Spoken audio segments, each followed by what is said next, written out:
네, 자, 차이나 투자 인사이트 순서입니다. 자, 오늘의 주제는요, 중국의 AI 해외 진출에 대한 이야기를 나눠볼까 하는데요. 싱가포르이 미국을 버리고 중국의 손을 잡은 이유에 대해서부터 시작을 해보면서 중국 AI에 대한 이야기 나눠보도록 하겠습니다.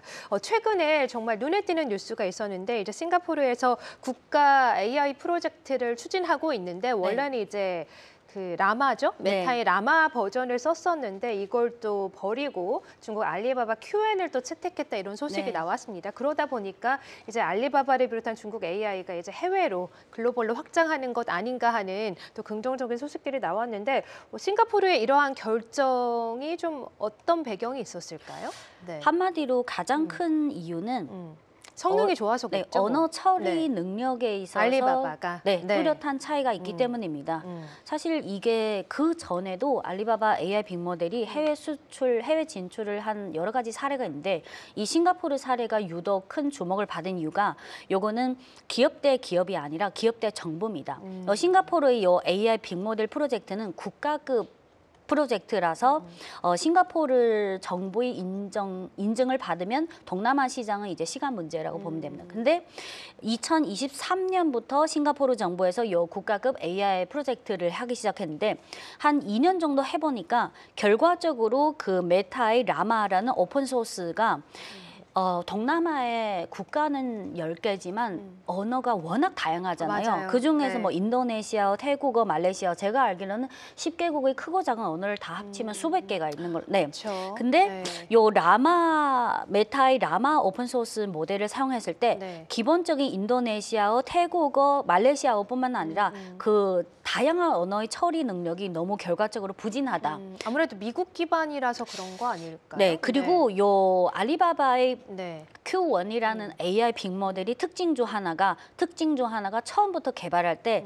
190개 언어를 기반으로 계속 훈련시켰어요. 와, 그래서 처음부터 좀 앞서간 게 있고요. 근데 요 알리바바의 Q1이 190개 언어를 훈련시켜서 개발했지만 그래도 지역마다 다 각자 사정이 있고 다양한 언어가 있으니까 이 싱가포르 프로젝트를 할 때는 추가로 동남아시아의 단어 1000여 개 이상을 추가로 훈련시켰습니다. 그래서 언어 처리 능력이 그 라마에 비해서 뚜렷한 차이가 있었다. 그래서 싱가포르 정부 입장에서는 2년 동안 돈이랑 시간이랑 인력을 낭비했는데 결국은 결과적으로는 더 많은 돈을 써서 알리바바의 그 AI 빅모델 최신형이 Q1, 3거든요. 그거를 국가급.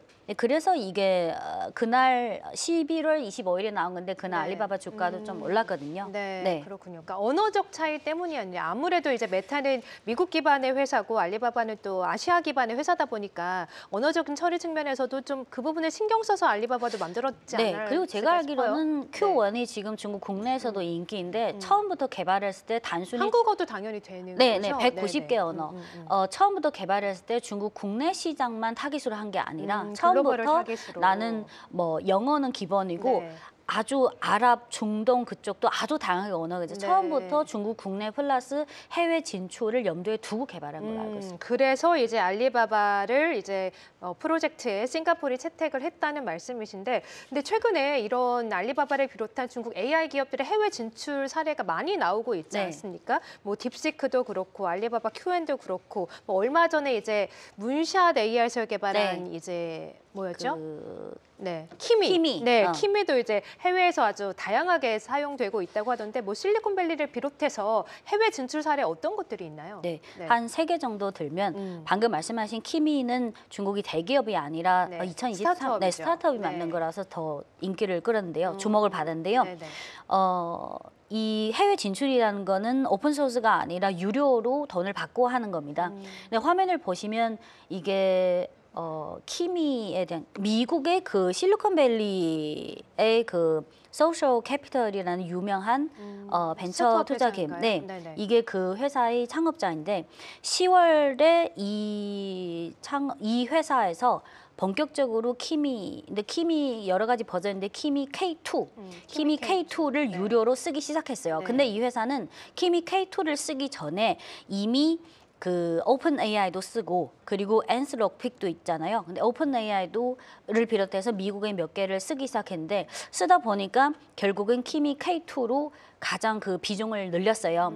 근데 10월 달에 이 창업자 인터뷰를 할 때 그러면 왜 오픈 AI를 처음부터 썼는데 지금은 오히려 키미 K2를 더 많이 쓰냐. 근데 간단히 그냥 답을 했는데 네. 이 창업자가 또 갖고 있는 또 AI 관련 스타트업인데 네. 결국은 오픈 AI는 너무 비싸다. 아. 그냥 요 한마디로 그냥 결론을 가격이 지었어요. 어느 정도 차이가 나죠? 근데 요 인터뷰에서는 정확한 가격을 공개 안 했는데 네. 딥시크의 사례를 들면 기본적으로 미국의 그 유료 버전의 10분의 1 10분의 이하잖아요. 1, 더 예. 17분의 1. 그래서 네네. 키미도 거의 그 정도로 생각하고 있고 그래서 이 회사가 이렇게 말할 정도면 실리콘밸리에는 스타트업들이 사실 우리가 아는 것보다 더 많은 그쵸. 스타트업들이 엄청 키미를 많겠죠. 또는 네. 알리바바를 사용하죠. 네. 그리고 알리바바가 AI 빅모델을 해외 진출을 하고 있을 뿐만 아니라 네. 해외 기업들이 요거를 응용해서 자사의 사업에 도움이 되도록 하잖아요. 근데 10월 22일에 요 에어비앤비 우리가 잘 아는 에어비앤비 CEO를 이 연구원이 그 시장 조사를 하면서 인터뷰를 했는데 에어비앤비가 이미 기존의 다른 미국의 오픈 AI를 쓰다가 지금은 이렇게 말했어요. 알리바바의 Q1 모델에 지금 에어비앤비 우리 회사가 많이 의존하고 있다. 아주 좋다. 또한 빠르고 저렴하다. 아주 치퍼라고 나와 있네요. 네, 우리는 오픈 AI 최신 모델을 사용하고 있지만 네. 실제 비즈니스 뭐 생산 이런 환경에서는 이 알리바바의 Q1 모델이 더 저렴하고 빠르기 때문에 실제 업무 영위 생산에서는 오픈 AI를 그다지 많이 사용하지 않다. 네. 그래서 이 두 개 사례만 봐도 중국 AI 빅모델의 경쟁력을 알 수 있고요. 그 딥시크의 경우에는 딥시크가 중국의 AI 빅모델 회사에서 가장 처음으로 오픈 소스로 한 게 딥시크잖아요. 그렇죠. 그리고 딥시크 나서 쇼크였죠. 다른 빅테크 업체들이 따라서 한 거예요. 네. 근데 딥시크의 가장 큰 장점이 성능이 좋은데 오픈 소스 또는 가격이 아주 저렴하다. 근데 딥시크가 지금 전 세계 해외 진출을 진행 중인데 그중에 가장 전형적인 사례가 아프리카입니다. 아프리카. 네, 예. 사실 우리가 지금까지 AI 빅모델 반도체 이런 거를 거론할 때 항상 G2 위주로만 거론했어요. 네, 맞아요. 하지만 우리 생각해 보면 전 세계 국가가 200개 국가이고 네. 상대적으로 소득이 낮은 나라라 해도 그러면 지금부터 AI 못한다. 그러면 나중에 시간이 흐를수록 이 AI 시대에서 더 뒤떨어질 수밖에 없잖아요. 그래서 이 아프리카 시장에서는 딥시크라는 이 저비용 고성능 이 모델이 가장 수요가 가장 왕성한 것이에요. 그래서 딥시크도 아프리카에도 50몇 개 나라가 있으니까 오픈 소스로 무료로 제공하는 기초 버전이 있고 네. 1시간당 얼마 저비용으로 제공하는 거 있고 정부나 대기업 대상으로 조금 프리미엄으로 제공하는 거. 네. 그래서 아프리카는 사실상 딥시크가 어느 정도 독점하고 있다고 해도 과언이 아닙니다. 그리고 또 하나만 예를 들면 네.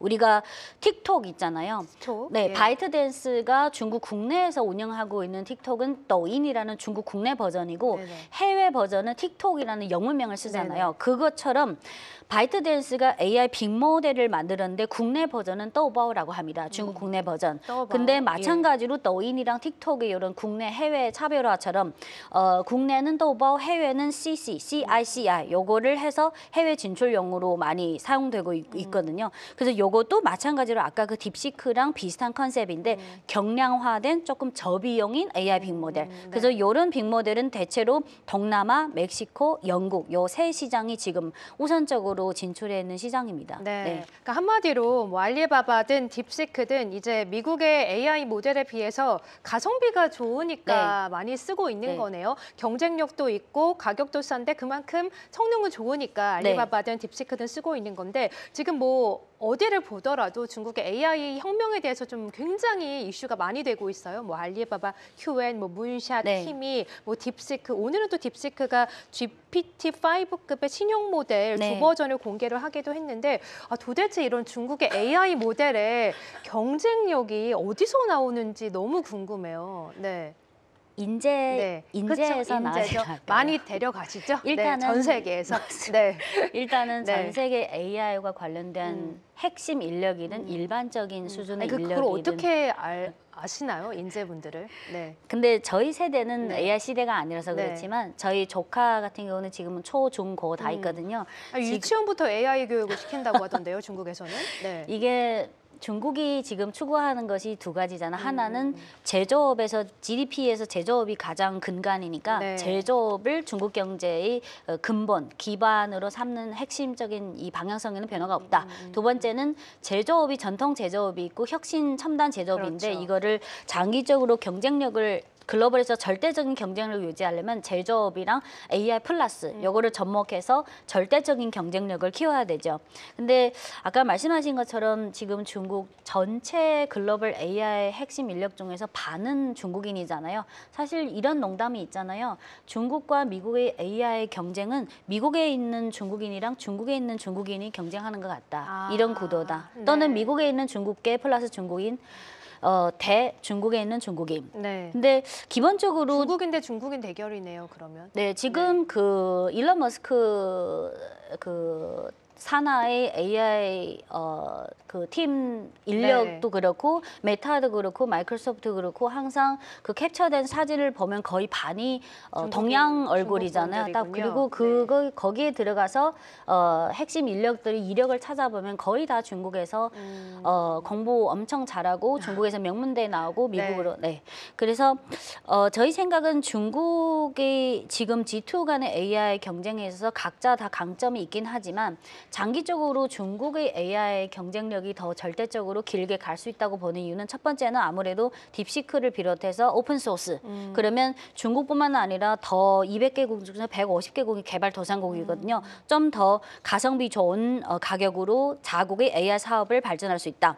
두 번째는 그 가격에 비해서 성능은 비슷하거나 또는 심지어 미국의 성능을 더 초월하는 경우도 많고요. 무료인데도. 네. 그리고 세 번째는 또 하나는 제가 공부해서 보니까 알리바바의 Q1도 그렇고 딥시크의 해외 진출 사례를 보면 예를 들어서 이렇게 비유하면 돼요. 우리가 집을 샀을 때 두 가지 형식이 있잖아요. 그 집을 나의 생각에 따라서 나의 의지에 따라서 인테리어를 싹 하거나 또는 이미 인테리어가 다 정교하게 된 상태. 그쵸. 근데 제가 느끼기에는 오픈 AI는 마치 비싼 돈으로 인테리어가 나의 의지와 상관없이 싹 다 된 버전의 집이랑 비슷하고 그래서 가격이 비쌀 수 있고요. 네, 그리고 딥시크나 알리바바의 Q1 또는 화웨이도 있고 텐센트도 있고 바이트댄스도 있고 이런 회사가 출시한 AI 빅모델은 가격도 저렴하면서 나의 디자인, 나의 생각에 따라 이 집을 디자인할 수 있다. 이게 좋은 점이 뭐냐면 200개 국가 중에 나라마다 그 산업마다 기업마다 정부마다 원하는 AI 빅모델 그 응용 모델이 다릅니다. 그러면 중국의 이 가성비 좋은 AI 빅모델은 맞춤형으로 일일이 다 맞춰줄 수 있어요. 하지만 비싼 돈으로 AI, 오픈 AI 빅모델 쓰면 좀 맞춤형으로 100% 나의 니즈에 만족시키기는 조금 부족한 부분이 있습니다. 그렇군요. 그래서 가격 경쟁력 그리고 성능, 오픈소스 그리고 생태계 개방 저는 장기적으로 지금 당장은 중국이 첨단 AI 칩이라든지 약간 하드웨어 면에서 좀 더 보완해야 할 부분이 많지만 길게 보면 저는 중국의 AI 빅모델 및 응용의 해외 수출을 어떻게 보냐면 중국의 1대1로 사업의 AI 버전이라고 보고 있습니다. 그래서 1대1로의 AI 버전. 그래서 과거 경험을 돌이켜보면 길게 보면 저는 중국 쪽이 더 유리하다고 생각합니다. 그럼 응용 앱의 해외 진출 사례는 어떤 것들이 있나요? AI 응용 앱은? 응용 앱은 우리가 평소에 자주 사용하는 뭐 음성이라든지 또는 디자인 그리고 사진이나 영상 그 일반적인 응용 다 있고요. 근데 중국 AI 응용 앱의 해외 수출을 숫자 몇 개만 들면 아주 간단 명료하게 느낄 수 있는데요.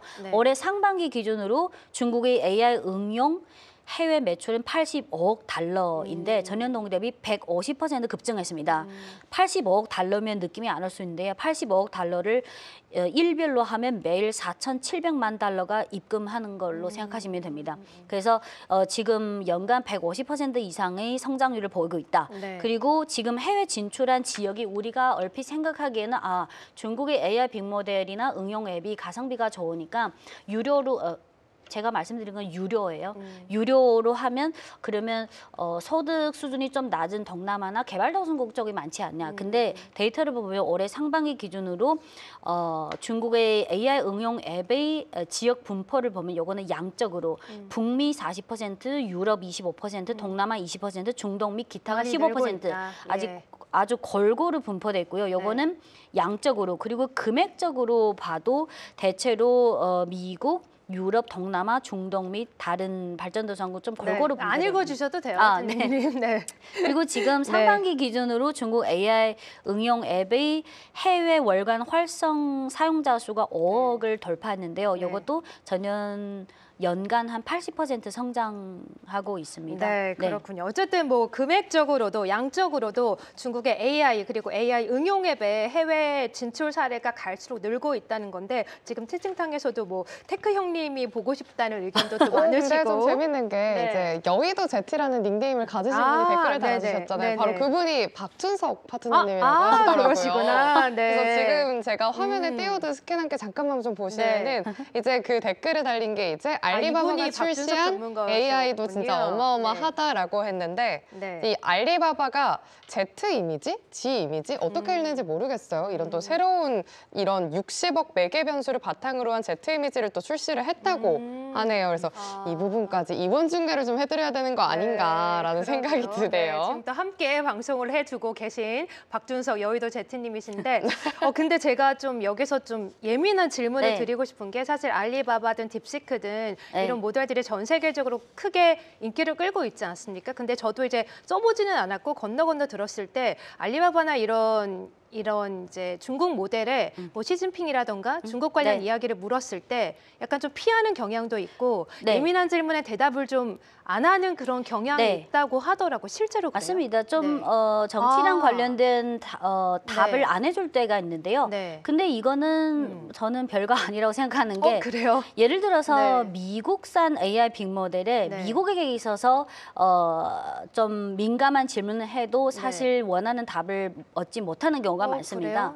그리고 한국 언론에서는 자꾸 이런 거 갖고 뭔가 트집을 잡고 하자는 경향이 없지 않아 있는데 제 생각에는 우리가 오픈 AI를 쓰든 메타를 쓰든 알리바바 Q1을 쓰든 딥시크를 쓰든 또는 바이트댄스의 또우버를 쓰든 텐센트의 그거를 쓰든 우리가 대체로 그런 질문보다는 우리가 공부, 학습이나 업무에 있어서 효율성을 제고시키기 위해서 쓰는 거잖아요. 그래서 방금 말씀하신 그거 뭐 좀 예민한 질문을 했을 때는 답을 안 하는 경우가 있습니다. 하지만 과연 예를 들어서 하루에 10억 건의 질문인데 그중에 그 건이 얼마 비중을 차지할지 그리고 그 현실적인 실용성이 얼마인지. 그건까지 좀 수정하면 더 글로벌 확장세에 또 날개를 더 그거는 불가능하다고 생각해요. 왜냐하면 예민한 문제 대답을 그걸 왜냐하면 예를 들어서 중국에서 운영되고 있고 중국에서 출시된 소프트웨어든 하드웨어든 중국 현지 법규를 준수해야 되고 마찬가지로 어떤 예를 들어서 중국의 앱이 한국이나 미국에서 운영하려면 그 나라의 법을 준수해야 돼요. 그러면 이거는 사실 그렇게 너무 심리적인 갈등을 겪을 필요가 없습니다. 그냥 본인의 학습과 업무에 현실적으로 도움이 되도록 쓰면 돼요. 네, 그렇군요. 지금 약간 힘이 빠지신 것 같은데. 그리고 그 민감한 질문은 저에게 하셔도 됩니다. 그래요? 그럼 알리바바 Q&A 말고 찐링 전문가님께 여쭤봐야 되겠군요. 예민한 문제에 대해서는 이렇게 답해 주실 거죠? 예를 들어서 뭐 대만 문제라든지. 네, 대만 문제 그때 잘 대답 안 해주셔가지고. 맞아요. 어쨌든 제가 알리바바에 대만 문제 드렸는데요.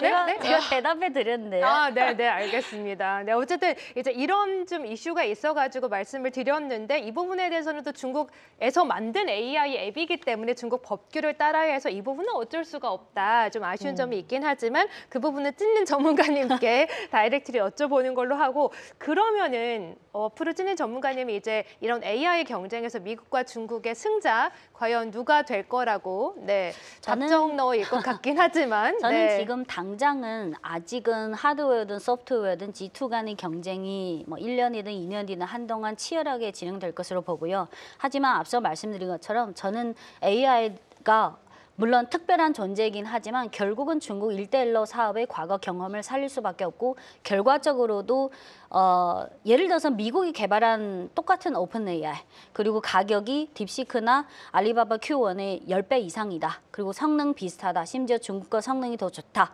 그리고 예를 들어서 중국이 전 세계 개발도상국이 거의 모든 큰 언어든 작은 언어든 다 커버 가능하다. 그 성능도 탁월하게 나온다. 그러면 미국 현지에서도 이미 예를 들어서 요 그림만 하나 보시면요. 네. 이게 지난 8월 21일에 그 영국의 이코노미스트 경제 전문지에서 보도한 건데요. 8월 네. 21일에 이분이 실리콘밸리 대표 벤처 캐피털인 그 안드리센 호로위츠라는 그 벤처 캐피털이 상업자인데 네. 이렇게 말했습니다. 지금 이분이 말하는 지금은 8월. 지금 실리콘밸리의 스타트업들이 중국에서 만든 AI 모델을 사용하고 있을 가능성이 높다. 내가 알기로는 중국산 오픈소스 모델을 사용할 확률이 80%라고 생각한다. 그러면 미국이나 유럽의 스타트업이나 그런 AI 관련 기업들이 중국의 오픈소스로 공개된 AI 빅모델을 쓰는 이유는 오픈소스일 뿐만 아니라 성능이 그만큼 괜찮다는 증거고요. 그리고 200개국 중에서 150개 소득 수준이 상대적으로 낮은 개발도상국들은 그쪽에서 요청을 안 해도 중국의 AI 빅모델 업체들이 아주 좋은 가격에 현지 맞춤형으로 그렇죠. 그분들이 원하는 버전의 AI 빅모델이든 응용 앱이든 다 만들어 드릴 수 있습니다. 그래서 저는 장기적으로는 저는 승자는 중국이 될 거다가 아니라 될 수밖에 없다고 생각합니다. 그렇군요. 어쨌든 무료이고 저렴하고 경쟁력도 물론 있기 기업 대 때문에. 기업으로는 개인 대상은 무료인데 기업 대 기업 또는 기업 대 정부는 다 유료. 네, 알겠습니다. 가성비가 최고다 이런 말씀이시죠? 알겠습니다. 자, 그래서 중국의 이제 알리바바 또 딥시크, 문샷 여러 가지 AI 앱들이 나오고 있는데 미국과 중국 간의 경쟁이 심화되는 가운데 중국이 승자를 차지할 수밖에 없다, 차지할 것이다. 또 가성비 측면에서 굉장히 또 능력도 좋고 경쟁력도 있기 때문에 결코 미국이 좀 따라올 수 없을 것이다라고 또 말씀을 해주셨습니다. 그렇다면 중국의 이제 테크 기업들 앞으로 어떤 날개를 달지도 저희가 주가 측면에서도 쭉 살펴봐야 될 것 같아요.